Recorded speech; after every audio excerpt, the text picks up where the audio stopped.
नमस्कार दोस्तों, आज की बड़ी और ताजा खबरें के साथ आपका स्वागत है। आज 8 जनवरी 2026। तो चलिए नजर डालते हैं आज की पहली बड़ी समाचार में। इसरो का बड़ा मिशन 12 जनवरी को PSLV-C612 लॉन्चिंग। भारतीय संविधान संगठन इसरो 12 जनवरी 2026 को PSLV-C612 मिशन लॉन्च करने जा रहे हैं।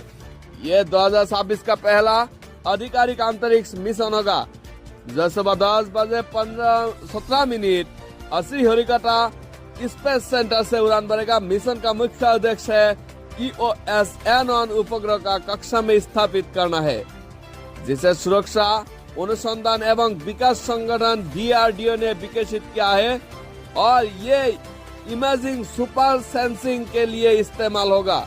इससे अलावा मिशन में कुल 18 अलग अलग पैलेट शामिल होंगे, जिनमें स्पेन स्थित सेटअप कैस्टेल इनिटियल डेमोन्स्ट्रेटर भी शामिल है और अन्य छोटे सैटेलाइट भी शामिल है, जिनकी डेवलपमेंट भारत तथा कोई अंतर्राष्ट्रीय सहयोग है। आगे बढ़ते हैं आज की अगला और अहम खबर में। केंद्रीय गृह मंत्री का अमित शाह का हाई वोल्टेज मीटिंग शुरू होने जा रही है।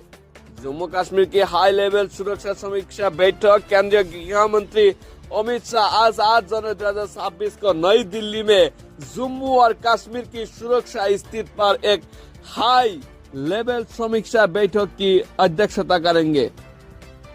ये साल की पहली बड़ी सुरक्षा समीक्षा है, जिसमें आतंकवाद, सीमा सुरक्षा और आतंकियों के खिलाफ चल रही अभियानों को प्रगति पर चर्चा होगी। बैठक में जम्मू कश्मीर के उप राज्यपाल मनोज सिन्हा, पुलिस और प्रशासनिक शीर्ष अधिकारी, गृह सचिव, खुफिया एजेंसियों के 7 प्रमुख और CAPF अधिकारी शामिल होंगे। बैठक में मुख्य फोकस लाइन ऑफ कंट्रोल और अंतर्राष्ट्रीय सीमा घुसपैठी रोकने, दुर्गम इलाके में आतंकवादियों का सफाया करना और 2026 का आतंकवाद मुक्त साल बनाने के लिए ये रणनीति तैयार कर रही है।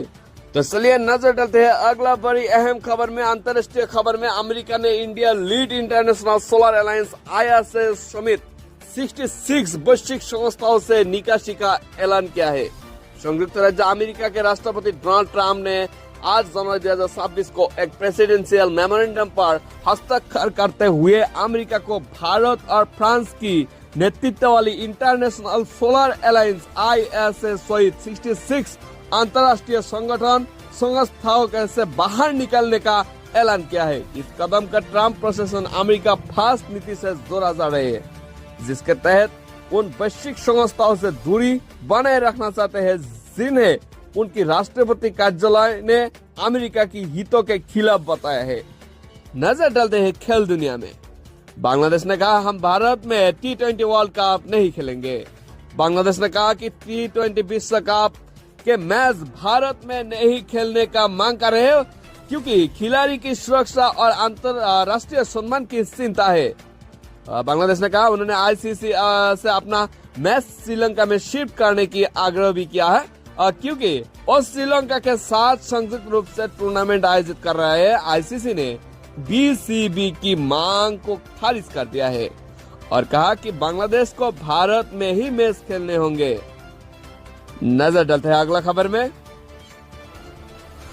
सुप्रीम कोर्ट का बड़ा सवाल, राजनीतिक पार्टियों को नगद चंदा क्यों? भारत के सर्वोच्च न्यायालय सुप्रीम कोर्ट ऑफ इंडिया ने राजनीतिक पार्टियों को नगद में चंदा लेने की अनुमति वाले कानून के प्रावधान पर गहरी चिंता और समीक्षा शुरू कर दी है। कोर्ट ने इनकम टैक्स एक्ट 1961 की धारा 13A(d) के खिलाफ दायर याचिका पर केंद्र सरकार, चुनाव आयोग ECI और कोई प्रमुख राजनीतिक दलों के जवाब देने के लिए नोटिस जारी किया है। तो चलिए नजर डालते विस्तार से क्या है मामला। मौजूदा नियम के मुताबिक राजनीतिक पार्टियों को 2000 तक का गुमनाम नगद चंदा स्वीकार कर सकती है, यानी दाता का नाम पता यानी पान दर्ज किए बिना ये राशि ले सकती है। अगला खबर में, ईडी ने बड़ी मनी लॉन्ड्रिंग मामले में करोड़ों की संपत्ति जब्त की। कोई मामलों में ये संपत्ति जब्त की। जाफी फ्रॉड केस 400 करोड़ संपत्ति जब्त ईडी ने।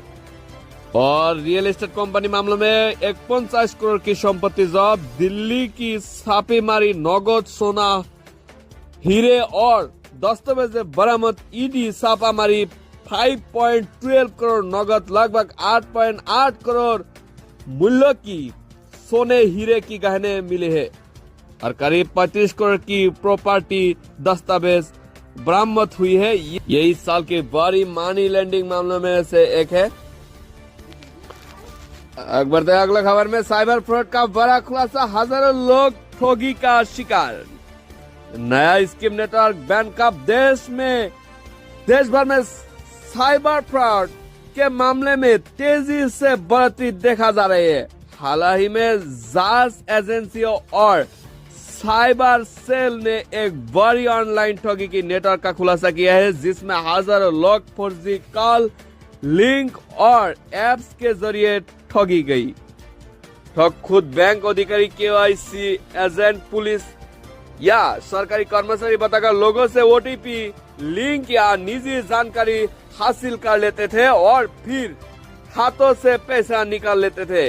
इस घटना में फर्जी निवेश ऐप, व्हाट्सएप लिंक और केवाईसी अपडेट मैसेज और डिजिटल अरेस्ट स्कीम जैसे तरीका इस्तेमाल किया गया।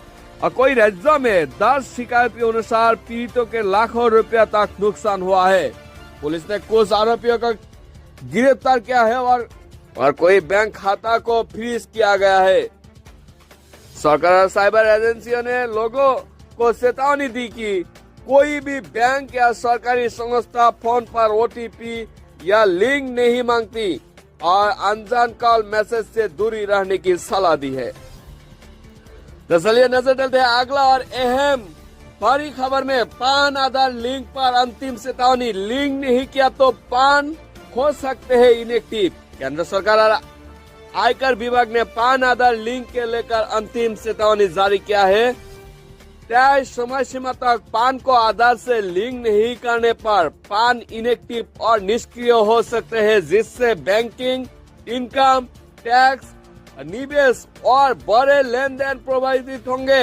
आयकर विभाग ने अनुसार जिन पान को आधार से लिंक नहीं किया गया है उन्हें इनएक्टिव घोषित किया जा सकते हैं। इनएक्टिव पान होने पर बैंक खाते खोलना, आईटीआर फाइल करना, 50,000 रुपया से ऊपर का लोन लेन देन और फ्रॉड, शेयर, एफडी जैसे निवेशों जैसे काम अटक सकते हैं आपका। तो आज ही आप लोग, आपका पान आधार लिंक नहीं है तो आज ही लिंक कर लीजिए, अन्यथा पान आधार लिंक पर अंतिम चेतावनी दी और सरकार और आयकर विभाग ने। सरकार और आयकर विभाग आधार और पान लिंक कर लेकर बड़ा ऐलान किया है।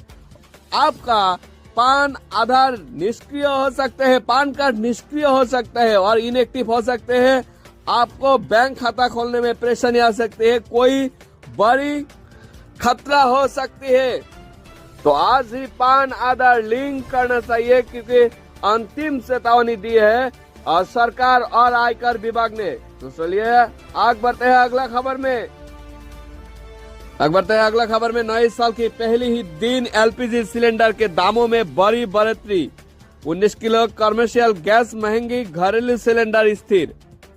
1 जनवरी 2026 को एलपीजी सिलेंडर का कीमतों में बड़ा बदलाव आया है, जिससे आम बजट पर, व्यापार दोनों पर असर पड़ेगा। भारत की तेल वितरण कंपनियों, ऑयल मार्केटिंग कंपनीज ओएमसीएस ने 19 किलो वाले कमर्शियल एलपीजी सिलेंडर की कीमतों में 111 तक बढ़ोतरी कर दी है, जो 2025 के जून के बाद सबसे उच्च स्तर है। इसका असर खासकर होटलों, रेस्टोरेंट, ढाबों और कैंटीन व्यवसाय पर पड़ेगी, क्योंकि वो हर दिन कोई सिलेंडर का उपयोग करते हैं। आगे बढ़ते हैं अगला और अहम खबर में। आगे बढ़ते हैं आज की अंतिम खबर में। यूपीआई के नियमों में बड़ा बदलाव, डिजिटल पेमेंट और सुरक्षित और smart. Unified payment interface UPI रोजमर्रा भुगतान का सबसे लोकप्रिय तरीका बन चुका है। इसे और मजबूत, सुरक्षित, यूजर फ्रेंडली बनाने के लिए national payment corporation of India NPCI ने नए नियम लागू किया जो सिस्टम को और बेहतर गुणवत्ता और उपयोगकर्ता अनुभव देंगे। बैलेंस चेक पर लिमिट। अब हर यूपीआई में एक दिन 50 बार से ज्यादा बैंक बैलेंस चेक कर सकते हैं। और ऑटो बैलेंस डिस्प्ले। हर सफल यूपीआई पेमेंट के बाद आपके खाते में बसा हुआ बैलेंस अपने आप स्क्रीन पर दिखाएंगे, जिससे बार बार अलग से अलग बैलेंस चेक करने की जरूरत नहीं पड़ेगी। Account linking limit. आप एक दिन में 25 बैंक खाते तक ही अपने यूपीआई में लिंक कर सकते हैं। ये बड़े अपडेट निकल कर आ रहे हैं यूपीआई से। National payment corporation of India ने बहुत बड़ी खुलासा किया है और इससे बहुत ही मदद मिलेगा, क्योंकि बैलेंस चेक का लिमिट मिल जाता है, ऑटो बैलेंस डिस्प्ले नहीं होता, अकाउंट लिंकिंग में लिमिट, बहुत 25 बैंक खाते तक अपनी यूपीआई में लिंक कर सकते हैं। ये बड़ी अपडेट। आज के लिए इतना ही। वीडियो कैसे लगा वीडियो पर कमेंट कीजिए और वीडियो को ज्यादा से ज्यादा शेयर करें। इतना ही। जय हिंद।